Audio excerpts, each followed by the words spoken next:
Hello lovely people, welcome back to the farm. We're tuningly in Thailand and it's about 8:30 in the morning and it's beautiful. We've had some really hot weather lately. We need a good downpour or two, but it's nice at the moment. So Toon's just shot off to the Saturday market. Mum's still in the land of nod, as we say. She's still getting used to the noises of all the wildlife and goings on at night time, so she's having a bit of interrupted sleep pattern. All the animals are fed. We've got some new chicks that have hatched, and I thought I'll give you a bit of an update on our green gold. So it was a couple of videos back. I think I titled it something a little bit clickbaity maybe. How to get rich in Thailand, and a few people did take it a little bit too literally. Admittedly, there were people that were mainly people that were new to the channel. I'm sure if you watch another video, then you might sort of like get my warped sense of humour, and you might want to take a lot of what I say with a pinch of salt. But here we go. I'm going to give you an update on why we think this is such a success. So it won't make you rich, but get on it and you'll be minted. Right, so first off, look at my water quality. That is insane. In a week it's cleared up greatly. And remember, we're in the dry season, so the water level's dropping, so the bottom of the ponds are a little bit more agitated as the fish become more condensed. It's currently about 2 meters deep, but that's looking great. So how much are they eating of the green gold that we put in? They are eating it. I suppose the amount that we put in was about 1/3 of what you see here. Say that was over a week ago. They were nibbling it to start with, and then they realised it was good fodder. Now the tinfoil barb, love it. They are non-stop yum-yumming it all day and night time as well when we put this this purple light on here, and they continue to eat it at night, as well as the bugs that dip into the pond. The tapatim, the orange tilapia, pink tilapia, they do eat it, but nowhere near as much. All the fry and fingerlings that are in here, they're happy that you can just see them fizzing around all the root system. The roots seem to trap a lot of the what would you say, all the bits and bobs that are in suspension in the water. So I suppose also mosquito larvae will be hiding in there, and water fleas, that sort of thing. I envisage that we'll probably have to start taking this weed out in another couple of weeks. So although they are eating it, it grows so quickly. I think if we just had silver tinfoil barb in here, then we'd never have to take any out. Right behind me is the Nile Tilapia, or the common tilapia. At this point you can see about 2 foot down in here now. Brilliant. They don't seem to be, you don't spot them eating it, but it's not growing as quick as the other ponds, so I don't know. But the other good thing is we've now started to drop the amount of pellet that we're putting in. We've dropped it by about 1/3. Now onto our mixed pond. Now this pond, if you've never seen it before, it's got a mixture of predatory fish. Now I just came down here about half an hour ago. It's the main reason I shot back to the house to get the camera. Just trying to find where it is. When I walked round here, I could see a black cloud of fry, really tightly bunched. I would say it was the size of a medicine ball, and I couldn't recognise them. So I got as close as I could, and definitely not tilapia, not snake. They're easy to spot when they're young. Definitely not silver. I thought, oh, is it? We've got a different type of catfish in here, but I wasn't sure. And as I was watching, one of the tilapia, with a pink tilapia. They're not so easy to see. Let me try and get a little bit closer. They're bigger in here because we haven't stocked it quite. You gimbal numpty. Bad skills. See, a good vlogger would cut that out. The tilapia came, just one, came very close. The ball of fry was here, and as it got to about a foot within the ball of fry, a wave came shooting out of here. This big long black shadow headbutted the side of the tilapia, and initially it was quite stunned, and then it sort of checked itself and swam off. And I'm sure it's the go, because it was too thick set for it to be a snakehead. We have got some really big snakeheads here, over 1 kg, and but it's too broad along the length of its body to be that. So after it twatted the tilapia, it did a U-turn and then disappeared back underneath here. I can't see the fry again though. Now this is a little bit more murky. It's because there's quite a few bottom dwelling fish in here, and they kick up quite a bit of you know, mud off the bottom. I would say the green gold has doubled in size in here in a week. We haven't got many silver barb in here, probably only half a dozen. We have spotted the tilapia eating it, and so there's a right old mix of fish in here. There's some native Thai fish in here that we'd popped in, that we'd caught in the wild. But again, similar to next door, I reckon another couple of weeks we'll have to be starting to take this out. Now, if you didn't watch the other video, you might just think, Lee, you've just created a load of work for you and your missus, and you're busy enough anyway. But when you see the uses that we've devised for it, I think it's worth the effort. Now, get your peepers on this. Prepare to be amazed. Ladies and gentlemen, I give you green gold.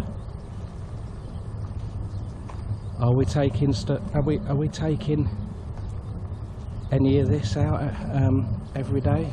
We're taking stuff out of here 3 times a day. I kid you not. And we're not talking about just a net full. We've been using a landing net here.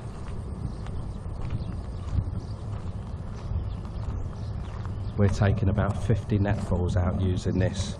We're filling our wheelbarrow up, our giant tanks.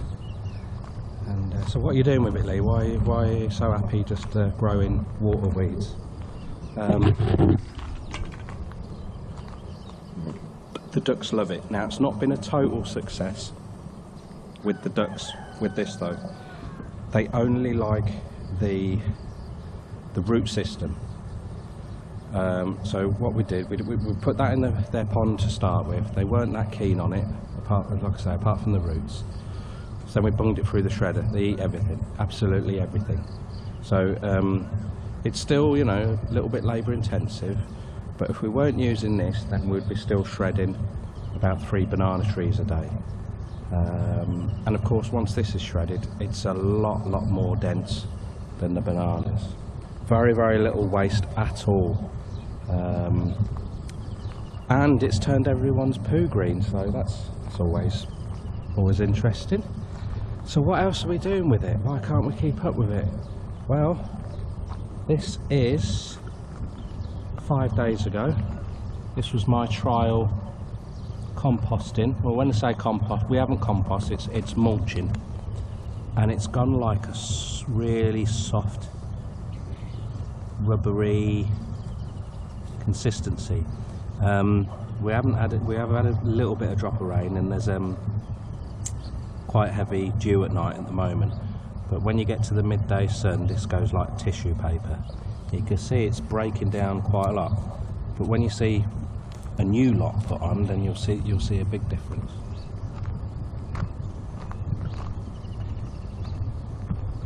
This was 3 days ago, so you can it's still quite poofy, and it's still trying to live, bless it, but that's doing a great job. So it's holding moisture in, and I think the papayas are going to really benefit from it. Right, I'll show you yesterday's. So at the moment I've done about 30 papaya trees, but it's looking great. Well, I think so.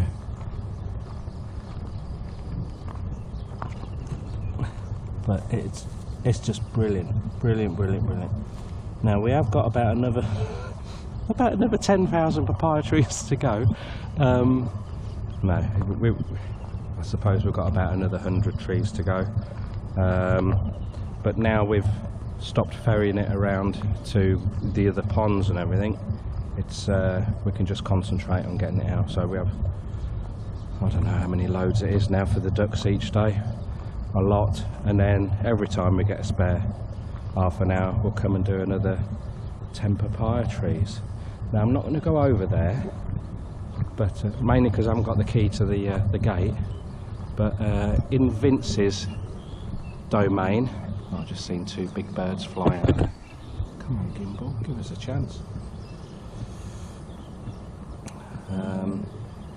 Vince is just over there with Junior. Junior's doing very well. Right, concentrate, Lee. We put about 10 bucket loads in the fence pond.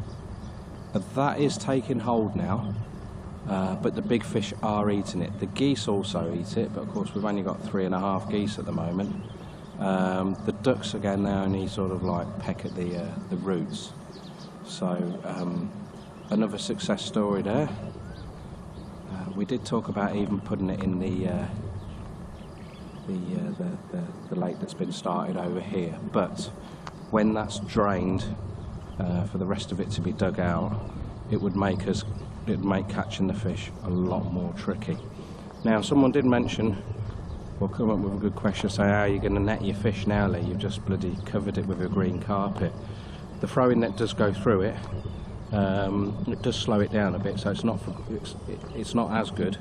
But a couple of throws, you can imagine, you're going to take out so much. Whether we can lift it out or not, me and Toon, I don't know. But what we have got planned, which we were going to do anyway, prior to putting the green gold in, is devising an ingenious system from the side here, a little pontoon on the water, with like a little walkway that's going to go up to the side there, and we're going to make it in such a way that it will just go up and down as the water levels increase or decrease throughout the year. Toon's still in the process of trying to rig up our big submersible pump to the solar system there. She's trying to do it like a direct current setup, so as soon as the sun comes up, it kicks into action and doesn't go through the inverter or the batteries. So hopefully if we can get that up and running, then we can get this the water level on these ponds right up. Although 2 meters is, they reckon that's the optimum for growing your fish. We have got a lot of fish in our ponds, so if we can double, it would be almost double the depth. I think we'd get it up to about 3.5 meters. Then they've got a greater volume to swim around and get fatter. So I think that's about it. What a success. It's brilliant. Of course, if we can get the water levels up higher, then we can just walk around with the landing net and drag it out that way. It takes the time sort of scrambling down the side and back up again.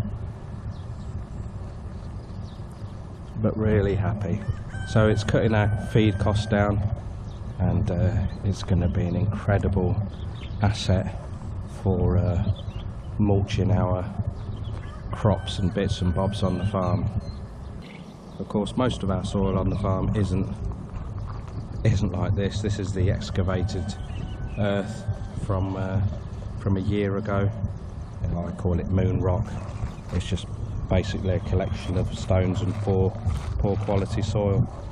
So it costs too much for putting all the topsoil to one side, then creating this, and then putting the topsoil back on. You're doubling the time. So this will be an immense help for us. So I've just started mulching around the coconut trees.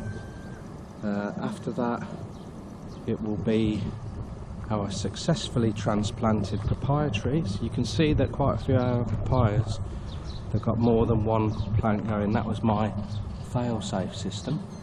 So if one pegged it, we had more. But such is the success of my transplanting skills. We seem to have got a weeny bit too many on some of them, so I'm going to have to go around and nip a lot of these out. We only want one, otherwise they'll be competing against each other. So we'll be mulching this area next. After that will be the banana trees. The banana trees aren't too bad, because when we've been shredding those, any bits and bobs we've been putting down the bottom here. Toon's little transplanted lettuces drilled into the bananas are holding on for dear life. I'm not sure if I'm going to eat that though. That's about as succulent as a rhyvita, but it's sort of working. So apart from that one, just a little bit of a heads up before I go on. Over this side, did transplant the last of our eucalyptus. We had a couple of hours rain, so I gambled and we put about another 30 eucalyptus in where the others hadn't quite made it, or whether I'd trimmed them or tuned it in with the sprayer. We don't spray anymore though.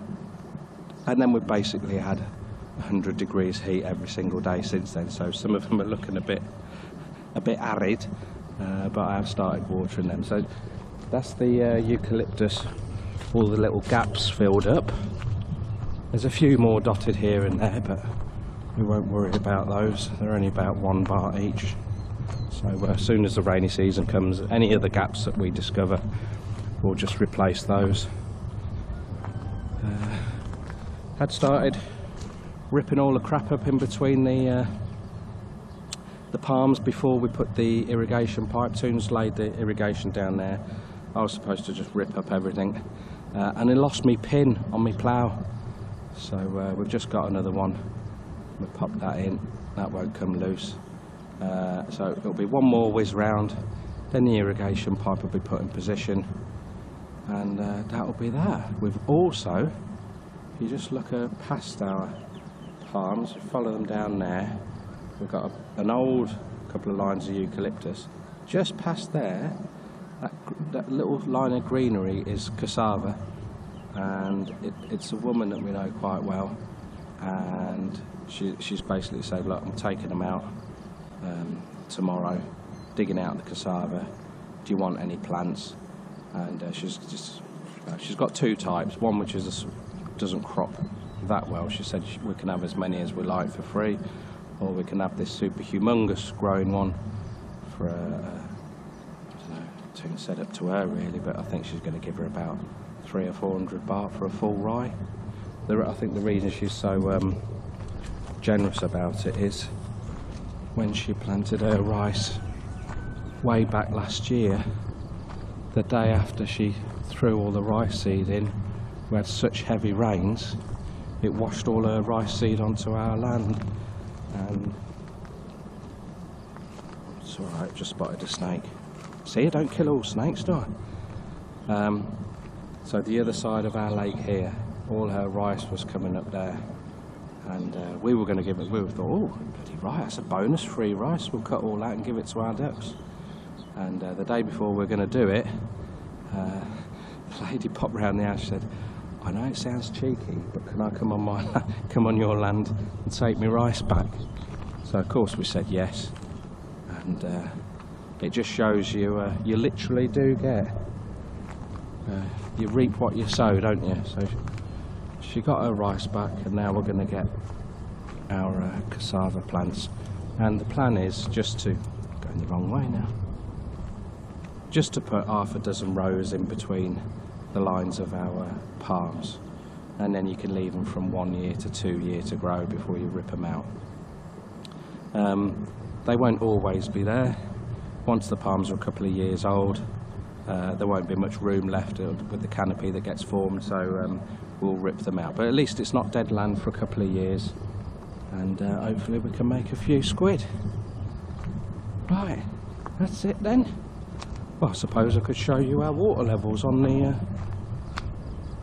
on our canal barge holiday location.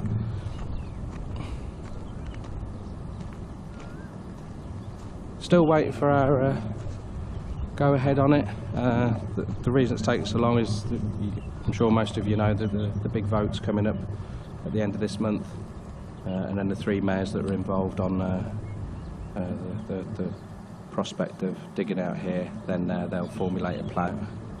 It's such a big project. They've got to make sure that everything that's dug out of here has got somewhere to go, and that the trucks and the diggers can keep rolling, otherwise they'd lose some money. So, but the water level itself, we're pumping out of here every day. It has dropped, I would say now, I don't know, from the highest level in the rainy season.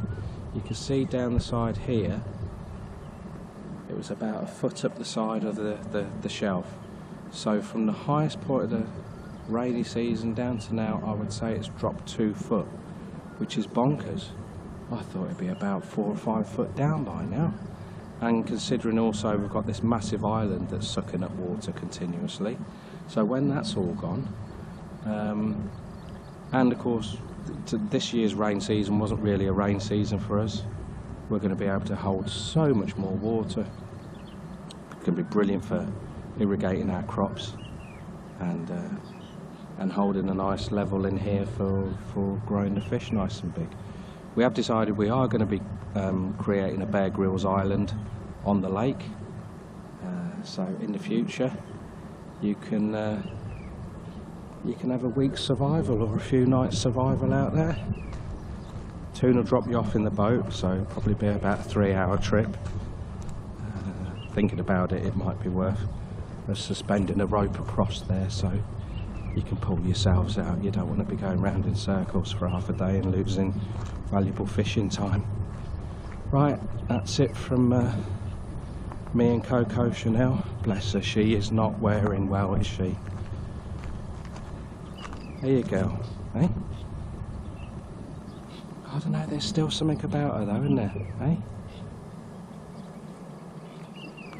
Thanks for watching, guys. And remember, if you come into Thailand to get rich, you may want to look at different channels other than this one, because we have been known to get our estimations wrong from time to time. Ta-ra for now.